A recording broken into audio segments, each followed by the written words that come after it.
The talk is basically on cadaver clinical and contrast correlation, and we are not going to rush through the slides, and maybe we take some time for each slide, but you need to concentrate because there may be something different from what you have routinely seen. Now, most of the cadaveric dissections are performed with our anatomists here, and the contrast studies I usually analyze with the help of a consultant radiologist in my place as well. So this is the topic for the discussion. We may go either from the cadaver to contrast, or we may go from the contrast to the cadaver. Now, we start with a basic block, that is the superficial cervical plexus block. And if you go through the literature, there are a lot of things that have been mentioned in articles, which are some are pro and con regarding the investing layer of deep cervical fascia.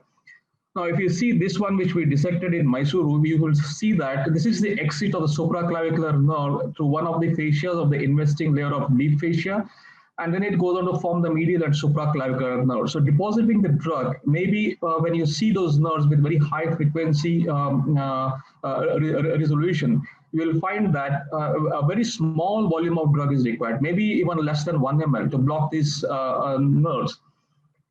But the routine technique is to go towards the midpoint of the sternocleidomastoid on its lateral border. You will see these are the nerves which engulf the sternocleidomastoid. These are the upper cervical, superficial cervical plexus, and this is the lower superficial cervical plexus. So there is definitely a distance between these two, and then you might require some more volume of drug when you go at this point to block the superficial cervical plexus. This gives off the lateral, the intermediate, and the medial supraclavicular nerves.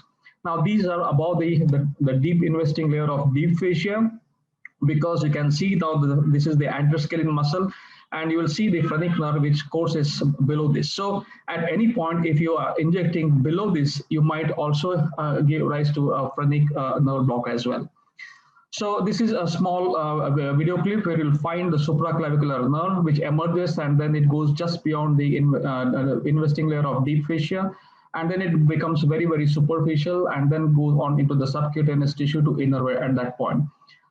When you scan from caudate to cephalad, you will find that the same nerve, it moves back this way, and then it pierces the at this point it pierces the fascia, and then comes and then it merges with the C4 root from which it emerges. So you will hardly require maybe around 2 ml of 0.5% bupivacaine of local anesthetic to do that, to block that particular